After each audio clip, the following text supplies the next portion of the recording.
আসসালামু আলাইকুম প্রিয় দর্শক মণ্ডলী, আজকের ভিডিওতে আমরা বহুল প্রচলিত কিছু আরবি শব্দের বাংলা অর্থ আমরা শিখব। তাহলে চলুন শুরু করা যাক। সুবহান আল্লাহ কথার অর্থ কি? সুবহান আল্লাহ কথার অর্থ আল্লাহ মহাপবিত্র, আল্লাহ মহাপবিত্র। আলহামদুলিল্লাহ কথার অর্থ কি?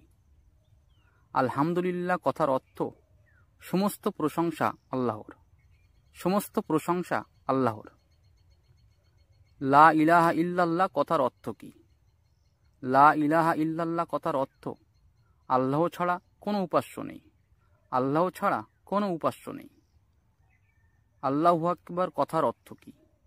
আল্লাহু আকবার কথার অর্থ আল্লাহ মহান, আল্লাহ মহান। ইনশাআল্লাহ কথার অর্থ কি? ইনশাআল্লাহ কথার অর্থ যদি আল্লাহ চান, যদি আল্লাহ চান। নাউযু বিল্লাহি মিন যালিক কথার অর্থ কি?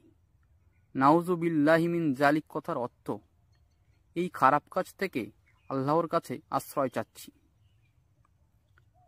আস্তাগফিরুল্লাহ কথার অর্থ কি? আস্তাগফিরুল্লাহ কথার অর্থ আমি আল্লাহর কাছে ক্ষমা চাই, আমি আল্লাহর কাছে ক্ষমা চাই। মাশাআল্লাহ কথার অর্থ কি? মাশাআল্লাহ কথার অর্থ আল্লাহ যা ইচ্ছা করেছেন, আল্লাহ যা ইচ্ছা করেছেন। জাযাকাল্লাহ খয়রান কথার অর্থ কি?